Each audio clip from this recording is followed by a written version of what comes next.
hamdan wa syukran lillah, sholatan wa salaman ala rasulillah, amma ba'du. Sahabat TV Ramadan yang dirahmati Allah Subhanahu wa Ta'ala, alhamdulillah, pada sore hari ini kita dapat menyaksikan kembali acara Cahaya Kolbu Berlian, berbagi kemuliaan di bulan suci Ramadan. Insya Allah, selama beberapa menit ke depan, bersama saya, Iklimah Sulaiman, Cahaya Kolbu hadir untuk menemani waktu menjelang berbuka puasa sahabat TV Ramadan. Maka dari itu, untuk meningkatkan ketakwaan dan keimanan kepada Allah Subhanahu wa Ta'ala di bulan yang penuh berkah ini, marilah kita saksikan tausiah berikut ini. Bismillahirrahmanirrahim. Assalamualaikum warahmatullahi wabarakatuh. Alhamdulillahirabbil alamin, wassalatu wassalamu asrofil anbiya wal mursalin wa ala alihi wa sahbihi ajmain, amma ba'du. Puji serta syukur marilah kita panjatkan kehadirat Allah Subhanahu wa Ta'ala. Atas berkat rahmat dan hidayahnya, kita masih bisa diberikan kesempatan untuk saling berbagi ilmu dalam keadaan sehat walafiat. Sholawat beserta salam semoga tetap tercurah limpahkan kepada junjungan kita, yakni Habibana wa Nabiyana wa Rasulana Kanjeng Nabi Muhammad Sallallahu Alaihi Wasallam. Tak lupa kepada para sahabatnya, para tabi-tabiatnya, dan sampai kepada kita selaku umatnya. Amin ya Allah ya Rabbal Alamin. Saya Widaningsih, perwakilan dari ASPI 2, akan menyampaikan sedikitnya tentang sunah-sunah ketika berbuka puasa. Waktu berbuka puasa adalah waktu yang berbahagia. Setelah seharian menahan haus dan lapar demi mendekatkan diri kepada Allah Subhanahu wa Ta'ala. Waktu berbuka puasa adalah waktu yang berbahagia karena diperbolehkan kembali apa-apa yang tidak diperbolehkan ketika berpuasa.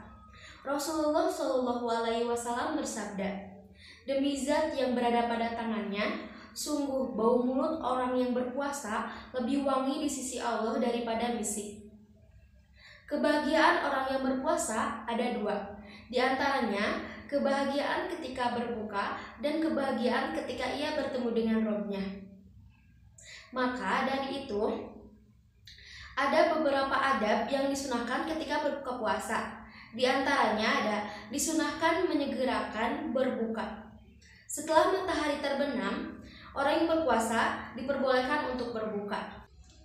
Dari Umar bin Khattab radhiyallahu anhu, Nabi Shallallahu Alaihi Wasallam bersabda, "Dan jika datang malam dari sini, jika telah pergi siang dari sini, maka orang yang berpuasa boleh berbuka." Yang kedua, disunahkan memakan kurma segar. Pilihan pertama untuk berbuka adalah kurma segar. Jika tidak ada kurma segar, maka dengan kurma kering. Dan jika tidak ada kurma kering, maka dengan beberapa teguk air putih. Berdasarkan hadis Anas bin Malik radhiyallahu anhu, Nabi Shallallahu Alaihi Wasallam bersabda, Rasulullah SAW ketika berbuka, beliau memakan kurma segar. Dan jika tidak ada kurma segar, beliau memakan kurma kering. Dan jika tidak ada kurma kering, beliau meminum beberapa teguk air putih. Yang ketiga, ada memakan kurma. Ketika memakan kurma, hendaknya mengeluarkan biji dari punggungnya menggunakan dua jari, yaitu jari tengah dan jari telunjuk. Berdasarkan hadis Abdullah bin Busr, ia berkata, kemudian dibawakannya kurma kepada Nabi SAW. Beliau mengeluarkan bijinya menggabungkan dua jari, yaitu jari tengah dan jari telunjuk. Tujuannya agar tangan bersih dari kotoran dan bekas mulut ketika makan kurma selanjutnya. Yang keempat, membaca doa ketika berbuka puasa. Membaca doa ketika berpuasa yang diajarkan oleh Rasulullah Shallallahu Alaihi Wasallam dari Ibnu Umar radhiyallahu anhu berkata, "Telah hilang rasa haus, telah basah kekorokan, dan telah diraih pahala insya Allah." Adapun doa berbuka puasa yaitu Allahumma lakasumtu wa bika amantu wa ala rizqika aftartu birahmatika ya arhamar rahimin. Dengan lafaz seperti ini tidak ada asal hadisnya. Memang lafaz Allahumma lakasumtu beberapa ada dalam hadis, namun terdapat beberapa kelemahan. Yang kelima yaitu memperbanyak berdoa ketika berbuka puasa. Karena waktu berbuka puasa adalah waktu mustajab berdoa, dari Abu Hurairah radhiyallahu anhu, Nabi Shallallahu alaihi wasallam bersabda, ada 3 doa yang tidak tertolak doanya, yaitu orang yang ketika berbuka puasa, pemimpin yang adil, dan orang-orang yang terdolimi. Yang keenam yaitu menjeda antara waktu azan dan iqomah. Hendaknya imam dan muazin memberikan jeda bagi para jamaahnya untuk menyelesaikan makanannya tanpa terburu-buru. Dari Jabir bin Abdullah radhiyallahu anhu, Nabi Shallallahu alaihi wasallam bersabda, jadikanlah azan dan iqomahmu jeda sejenak, yaitu memberikan kebutuhan kepada para jamaah untuk menyelesaikan kebutuhannya dengan tenang, dan sekedar memberikan waktu kepada orang yang sedang makan untuk menyelesaikan makanannya dengan tenang. Hadirin rahimakumullah, cukup sekian ilmu yang telah saya sampaikan. Semoga bermanfaat dan bisa kalian amalkan dalam berbuka saat ini. Wassalamualaikum warahmatullahi wabarakatuh. Sahabat TV Ramadan yang dirahmati Allah, alhamdulillah telah kita saksikan tausiah Ramadan yang pertama. Semoga kita dapat mengambil pelajaran dari setiap materi yang disampaikan. Selanjutnya, mari kita saksikan kembali tausiah yang kedua. Berikut ini. Bismillahirrahmanirrahim. Assalamualaikum warahmatullahi wabarakatuh. Hamdan wa syukran lillah, salatan wa salaman ala rasulillah wa ala alihi wa ashabihi wa man tabi'ahu ila yaumil qiyamah. Allahumma salli ala sayyidina Muhammad wa ala ali sayyidina Muhammad. Amma ba'd. Ma'asyiral muslimin rahimakumullah. Tentu satu hal yang tidak bisa kita ragukan, bahwasannya berjumpa dengan bulan Ramadan merupakan satu nikmat yang sangat luar biasa, merupakan nikmat yang sangat besar. Akan tetapi, orang yang berjumpa dengan bulan Ramadan belum tentu termasuk ke dalam golongan orang-orang yang beruntung.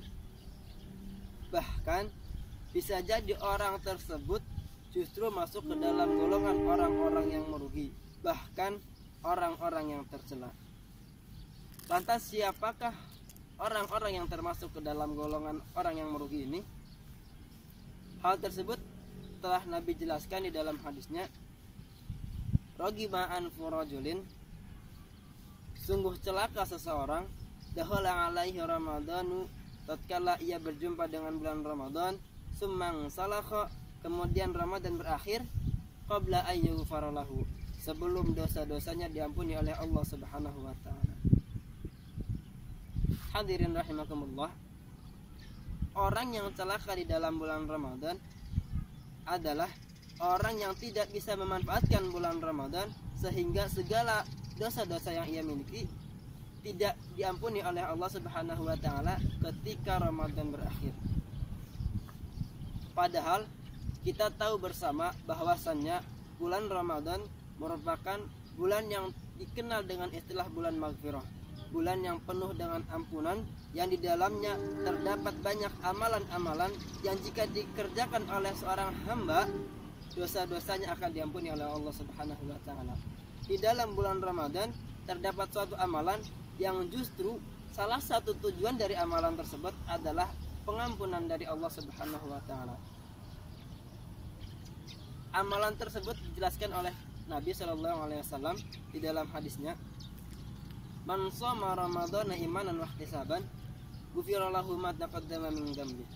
Barang siapa yang berpuasa di dalam bulan Ramadan dengan penuh keimanan dan penuh keharapan, ghufira lahu ma taqaddama min dhanbi, maka segala dosa-dosanya yang terdahulu akan diampuni oleh Allah Subhanahu wa taala. Bukan hanya itu, banyak lagi amalan-amalan seperti salat tarawih, salat pada malam Lailatul Qadar, sebagaimana hadisnya, man qama ramadhana imanan wa ihtisaban, ghufira lahu ma taqaddama min dhanbi. Wa man qama lailatal qadri imanan wa ihtisaban ghufira lahu ma taqaddama min dhanbi. Barang siapa seseorang yang mengerjakan salat pada malam Ramadan, ada juga yang menjelaskan salat tarawih pada malam Ramadan, dan juga barang siapa yang mengerjakan salat pada malam Lailatul Qadar, ghufira lahu ma taqaddama min dhanbi. Dosa-dosa yang sebelumnya, dosa-dosa yang pernah ia lakukan akan diampuni oleh Allah Subhanahu wa taala. Maka sungguh merugi orang yang tatkala Ramadan berakhir dosa-dosanya tidak diampuni oleh Allah Subhanahu wa taala. Ma'asyiral muslimin rahimakumullah. Semoga kita semua dilindungi oleh Allah Subhanahu wa taala dan dijauhkan dari golongan-golongan orang yang merugi ini. Barakallahu li wa lakum. Wassalamualaikum warahmatullahi wabarakatuh. Hadirin sahabat TV Ramadan yang dirahmati Allah, alhamdulillah selesai sudah acara pada sore hari ini. Semoga kita dapat mengambil hikmah dan pelajaran dari setiap tausiahnya. Untuk itu, saya Iklimah Sulaiman pamit undur diri. Mohon maaf bila ada kekurangan dan kesalahan. Jangan lupa saksikan terus Cahaya Kolbu di jam dan waktu yang sama.